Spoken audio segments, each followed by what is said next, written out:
Ahora vamos a ver rápidamente la evolución histórica del sistema pensional colombiano. Antes de la Ley 100, esto está basado en un libro que escribe Óscar Rodríguez, que es un investigador de la Universidad Nacional, vinculado al Centro de Investigaciones sobre el Desarrollo del CID, que en 1992 hace un estudio sobre lo que fue la historia del sistema de seguridad social en Colombia, lo que no solamente habla de pensiones, sino también de salud. Entonces, ¿qué dice Rodríguez ahí?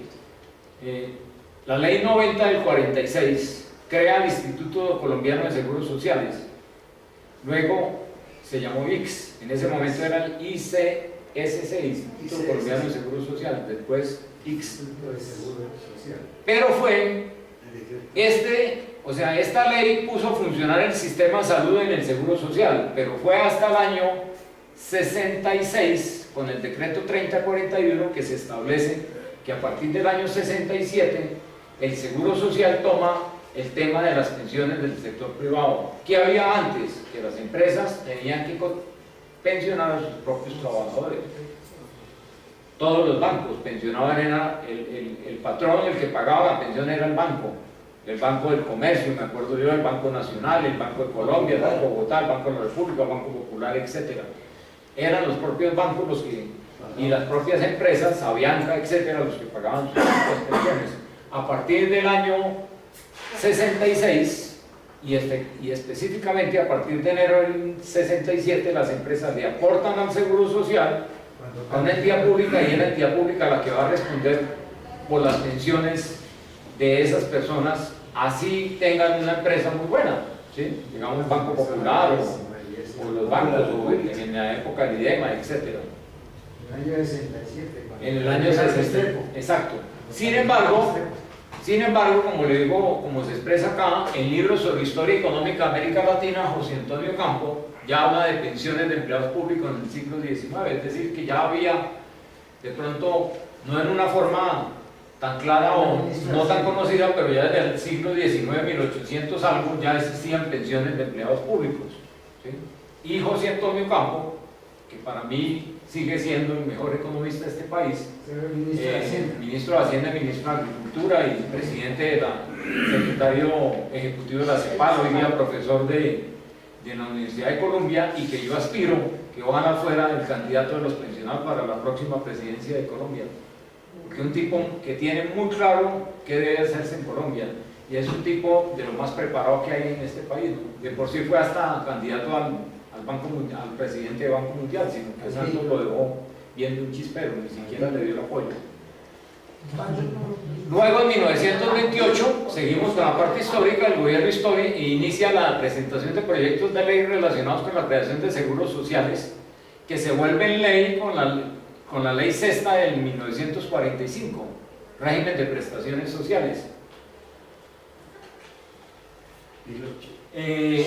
El decreto 3041 del 66, que como les dije, es el que inicia el tema de pensiones a cargo de una entidad oficial, que es el ICS, o que era el ICS, tenía las siguientes condiciones de pensión y las siguientes condiciones de cotización. La edad de pensión era de 55 años las mujeres y 60 hombres, es decir, eso no ha cambiado mucho, porque hoy estamos en 62 hombres, 57 mujeres.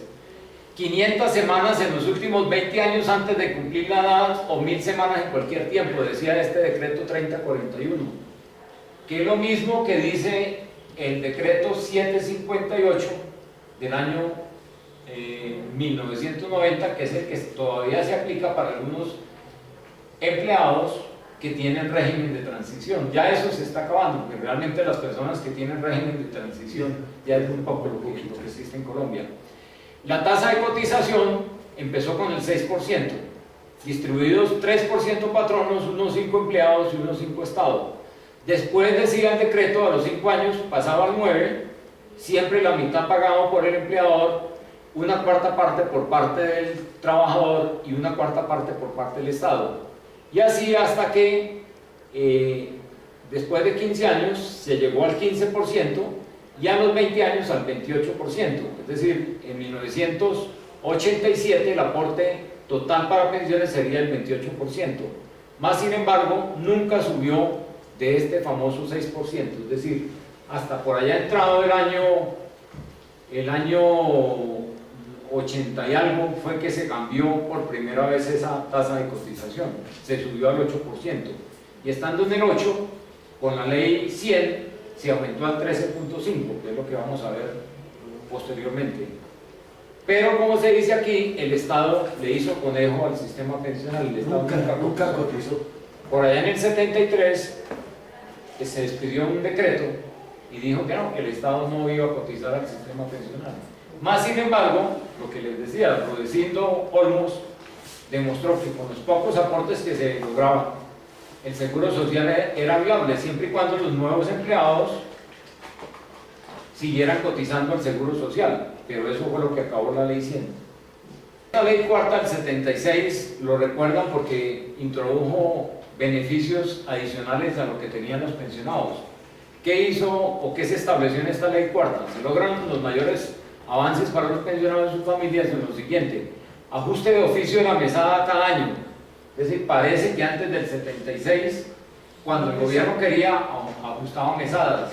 No es como ahora que por norma se tiene que reajustar cada año. Y siguiendo, adelantando un poco a lo que fue la ley 71 del 88, el ajuste era solamente por el 50% de la inflación del año anterior, ¿no? De acuerdo con la ley cuarta de 1976. La pensión no podía ser inferior a un salario mínimo, es decir, parece que antes era inferior al salario mínimo antes del año 76. La prima anual, se creó una prima anual que se pagaba en diciembre, que era la que llamamos nosotros la mesada 14, la mesada 13. La mesada 14 la crea la ley 100. Y se crea un pago exequial a cargo de la entidad pagadora de la mesada. No dice, el escrito no dice cuánto se paga. Y se crean becas iguales para pensionados o trabajadores, es decir, no se hacía distinción, como las empresas eran las que reconocían las pensiones, entonces las becas que le daban las empresas a sus trabajadores, digamos, y collantas, eran también becas que se le tenían que dar a los pensionados. Entonces por eso se cree que esta ley cuarta de 1976 fue una mejoría en cuanto al tema de pensiones. Después pasamos a lo que es la ley, el decreto 1650 del 77, que crea el monopolio en cuanto a pensiones para el ICS, sobre pensiones obligatorias, y confirma que el régimen es de prima media escalonada, que veíamos que cada tantos años, cada 5 años se iba reajustando la tasa de cotización. Sin embargo, como lo hemos repetido, nunca se cumplió. Siempre fue el 6% hasta el año 92, que aumenta al 8%. Y aquí llegamos a una ley muy recordada todavía por muchos pensionados, que es la ley 71 del 88, que la llamaron la ley Caicedo, por Juan Martín Caicedo Ferrer, el que fue ministro de Trabajo en esa época. ¿En qué consistió el ajuste que hizo Juan Martín, o que hizo la ley 71? Las pensiones se reajustaban con el 100% del incremento del IPC o inflación del año anterior. ¿Sí? Recuerden, yo no recuerdo ahorita cuál es la ley, pero es la 4 algo, que se creó en la época de Ernesto Samper, que ayer fue muy recordado por la prensa, por la televisión, sobre el caso 8000, que decía que como se había perdido poder adquisitivo del 88 hacia atrás, porque solamente se reajustaba la pensión por el 50%, el gobierno de Samper introdujo una ley que permitía el reajuste de las pensiones para todas aquellas personas que habían perdido ese poder adquisitivo. La 445. La 445, exactamente, Marco Tulio, muchas gracias. El valor máximo de pensión, 15 salarios mínimos, pero parece que no se cumplía porque la ley 100 también habla de un máximo de pensión. Sin embargo, sabemos que hay especialmente entre senadores. de pronto esta norma era para el sistema general, pero como los congresistas estaban por fuera del sistema general, tenían régimen especial que llaman, pues para ellos no había límite de pensiones. Y tenemos congresistas que salieron pensionados o que tienen hoy pensiones de 30 a 28 millones de pesos. Se amplió el régimen de sobrevivencia, incluyendo a padres y hermanos inválidos que dependieran económicamente del pensionado, que eso todavía lo seguimos manteniendo.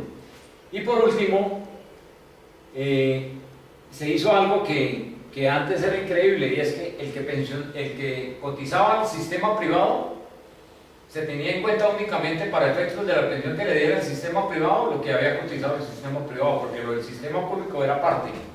Recuerden que hasta el año 93, hasta el año 94, las pensiones públicas las daba era Cajanal y las famosas cajas de previsión que había a nivel nacional, departamental y municipal, que según cuentan los historiadores del momento, llegaron a haber más de 1000 cajas de previsión en Colombia a la época de la ley 100 que otorgaban pensiones. Entonces existía para nuestro departamento la caja de previsión de Bucaramanga, la caja de previsión de Santander, la caja de previsión de Florida Blanca, la caja de previsión de Pamplona, de Cúcuta, de Pamplonita, todos tenían cajas de previsión. Lo único cierto es que la única solvente hoy de las antiguas cajas de previsión y sigue pagando pensiones porque tiene reservas es la caja de previsión de Antioquia. Como algo particular hoy en 2016, la única caja de previsión que sigue solvente y que sigue pagando pensiones es la caja de previsión de Antioquia.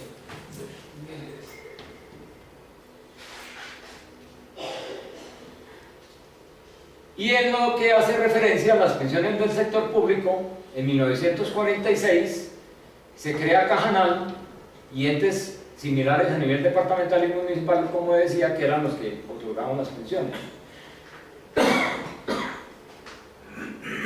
Sin embargo, hay algo que caracteriza el sistema pensional en Colombia hasta el año 93, y es que no existía cotización por parte de los empleados públicos, ni su patrono el Estado. Y entonces, O de pronto la gran mayoría, porque parece que hay algunos casos en que sí le quitaban, sí le hacían un descuento a los empleados. ¿Sí? De pronto ustedes hayan sido de esos que les contaban algo para pensiones. Yo no recuerdo que en el Banco de la República a mí me hubieran descontado nada para pensiones. Porque el banco pagaba, inclusive el banco tuvo un régimen muy especial, y es que se refleja hoy en mi historia laboral. Yo no encuentro aportes de pensiones por pensiones hasta el año 94, o sea, de 94 para atrás. ¿Por qué? Porque como el banco asumía las pensiones directamente, entonces no le hacían los aportes a... Habíamos 7 empresas que no cotizábamos para pensión y cotizábamos para salud, pero por la esposa. Cada 7 empresas era Banco de la República, Puertos Ferroviarios, Congreso de la República, Gararia, me parece que era la otra, el Banco Cafetero y Avianca, me parece que eran las 7 empresas que no cotizamos ni para pensión ni para salud. Cotizábamos a un fondo que teníamos, en el caso nuestro teníamos fondo social ferroviario que aportábamos el 3.5. Sí teníamos a alguien afiliado, y no teníamos ningún afiliado, no aportábamos para ninguna de las dos cosas. Exactamente. Para pensión y para salud. Exacto. Bueno, entonces hagamos un recorderis de qué existía antes de la ley 100, o qué existía, perdón, cuál era el régimen inicial del Instituto Colombiano de Seguros Sociales. La edad mínima requerida para pensión, mujeres 55, hombres 60. Semanas de cotización, 500 semanas en los últimos 20 años anterior al cumplimiento de la edad. Es decir, si la edad era los 60 años, las 500 semanas se tenían que tener cotizadas entre los 40 y los 60 años de edad. Si eran antes, no servían. Que eso todavía sigue existiendo para las pensiones que se llaman otorgadas bajo régimen de transición, amparadas por el decreto 758 del año 90. O mil semanas en cualquier tiempo, es decir, ahí sí podía ser desde los 20 años hasta los 60 años. ¿Cómo era la tasa de reemplazo? 45% por las primeras 500 semanas y 3% adicional por cada 50 semanas, de tal forma que había un máximo o la norma determinaba un máximo del 90% del ingreso base de liquidación, porque acuérdense que siempre la pensión se aplica o se calcula aplicando una tasa de reemplazo sobre el ingreso base de liquidación, que en este caso, para el régimen inicial del Seguro Social, eran los salarios de las 100 últimas semanas cotizadas, que era lo que el doctor Juan hoy también nos decía, que O sea, esto es calcado casi, o el decreto 758 fue calcado en las condiciones iniciales de pensiones que tenía el Seguro Social. Entonces, un ejemplo, la persona tenía 1000 semanas, ¿sí? 1000 semanas. ¿Cuánto le daba de pensión? 45% por las primeras 500, ¿cierto? Y habían 10 veces, o sea, 30 por 10, 3 por 10, perdón, 30% más 45, 85%, si se cotizaban 1000 semanas. Perdón, 75%, perfecto. 40, Pero si se cotizaban hasta 1400 semanas, se podían llegar al 90. al 90%. ¿Sí? Por cada 50 semanas, 3% más. O sea, si se cotizaban 500 semanas más 1500, se podían llegar, no mentiras, 500 semanas más no, porque nos darían 75, vamos en 75, ¿no, Marlene? Sí, 75 hasta 1000. Hasta 1000. Entonces nos faltan 15, entonces tendrían que haber cotizado 1250 semanas para obtener el máximo de pensión. Exactamente, aquí está. 1250 semanas para obtener el máximo. Y ahí para allá, ¿qué pasaba? Lo mismo que pasa ahora. El que se pase de la semana de cotización pierde la mesada, pierde el porcentaje. Esa plata va para los otros. Para el fondo público. Pero sí le devuelven el aporte de las semanas que creció. No. Eso Pero pensional Sí, claro. es que mira, el cuento de que nos devuelven las semanas no es cierto, porque es que nunca las devuelven. Lo que sí, eso me lo explicó la vez pasada una abogada que está metida en el tema de pensiones del Seguro Social. Lo que sí se hace con esas semanas que sobraron es hacer una revisión para ajustar la pensión, porque es que existen unas Sentencias. eso se llama cotizaciones sobre semanas. Por ejemplo, quienes han cotizado 1800 semanas no pueden tener una mesada pensional por debajo de 1.800.000.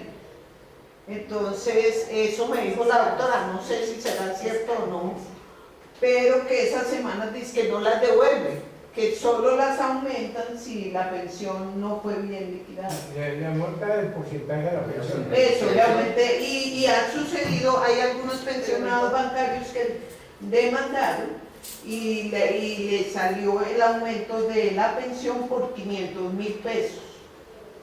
Entonces, ahí sí no sé. O sea, la norma no dice que es más. Pero la cuestión es que no le devuelven a uno esa plata. No, plata no devuelven.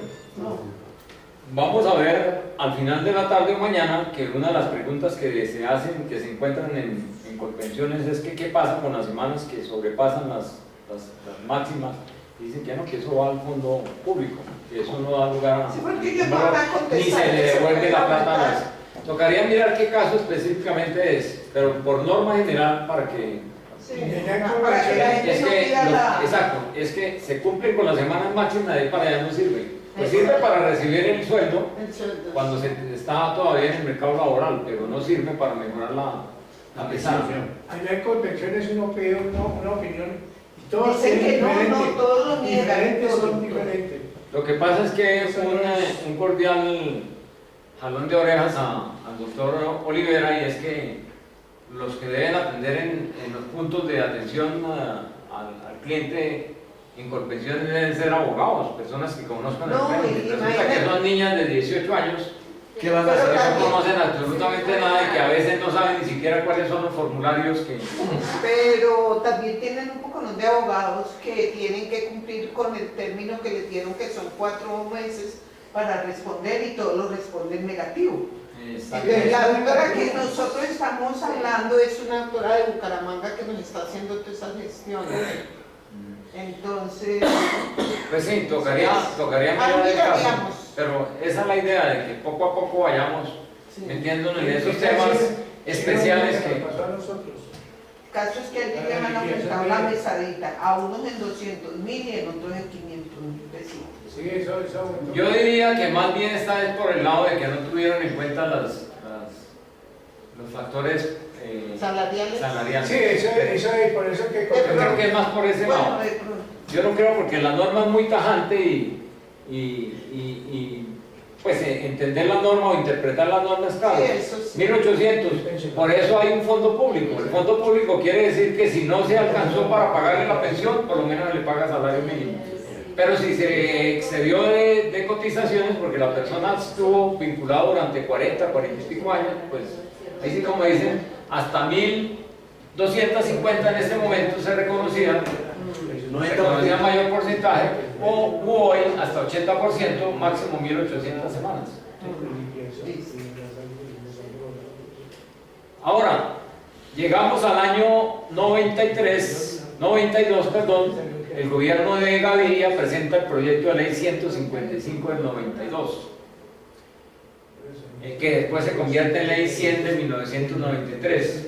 Inclusive en estos días me enteré de una lectura de una persona que ni siquiera es colombiano, es Carmelo Mesa Lago, el señor que yo hacía referencia hoy, y es que el gobierno a finales del 92 retiró el proyecto de ley por la cantidad de rechazo que tuvo por parte de las centrales obreras. El mismo José Antonio Campo, como lo vamos a ver, se pronunció en contra, Cecilia López se pronunció en contra, o sea, la academia se pronunció en contra de un sistema porque es que mire lo que pretendía ese proyecto: acabar de tajo con el régimen de prima media para los nuevos cotizantes. Lo que se logró después es que quedara el sistema paralelo, fondos privados y régimen de prima media, pero lo que pretendía el gobierno de Gaviria era acabar con la prima es media. acabar. Yo no recuerdo quién sería el ministro de Trabajo en la época, pero lo que pretendía era claro. Y que la edad de pensión para hombres y mujeres fuera de 65 años. Angelino.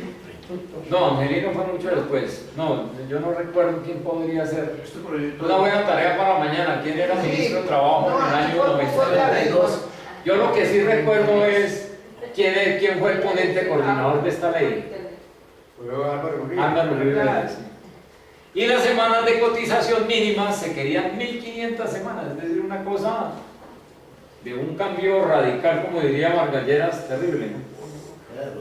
Era el famoso neoliberalismo. Exactamente, eran los principios del neoliberalismo que estaba en pleno apogeo, Sí. que fue el que causante de lo que se llamó la apertura económica por ahí en el año 91. José Antonio Campo, que dijo sobre el proyecto de ley, vamos a leerlo textualmente porque es interesante.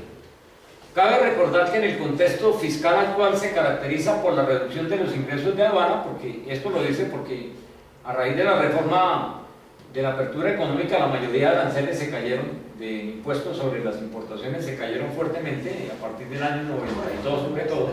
Entonces habían dificultades fiscales, es decir, habían dificultades de los ingresos del Estado.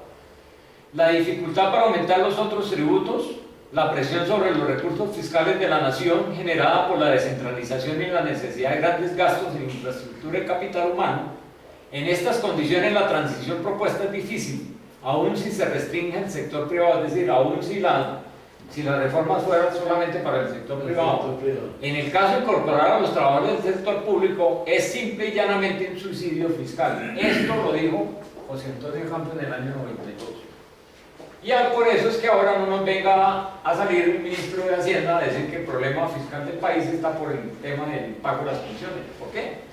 Porque ellos fueron los que se inventaron. Pues no Cárdenas, porque Cárdenas en ese momento era un muchacho que hasta ahora estaba estudiando economía, o su maestría en economía, pero sí los mismos muchachos del modelo al cual pertenece Cárdenas, los famosos neoliberales que llaman algunos, que a mí me gusta más el término de los economistas que gustan del libre mercado, que el libre mercado hace todo.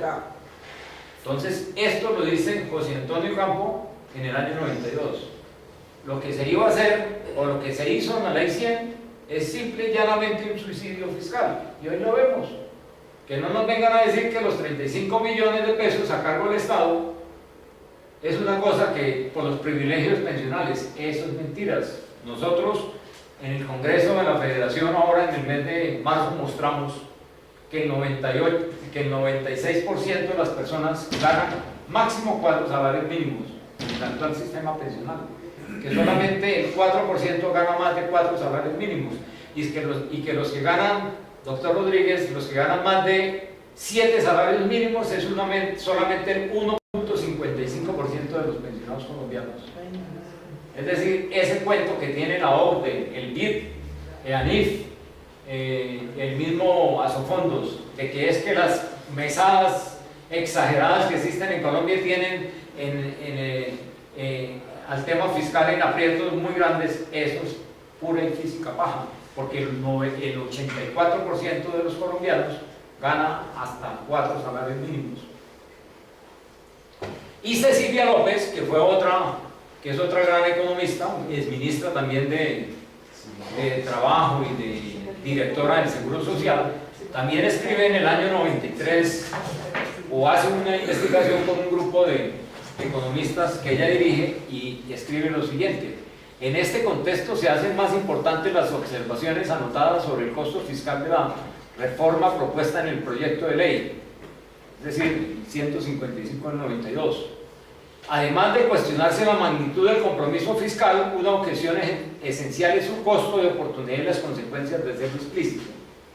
Es decir, no podemos, porque hoy salen estos famosos señores a decir que menos mal que Colombia sinceró su deuda pensional.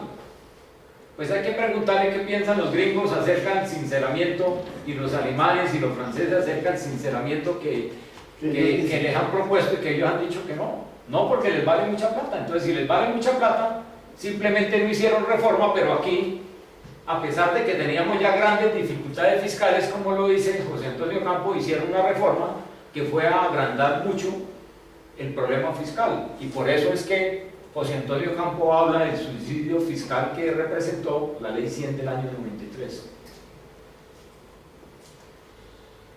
¿Cuáles son los aspectos más importantes que se aprobaron con la Ley 100? Creación de un sistema dual, es decir, un régimen de prima media con prestación definida,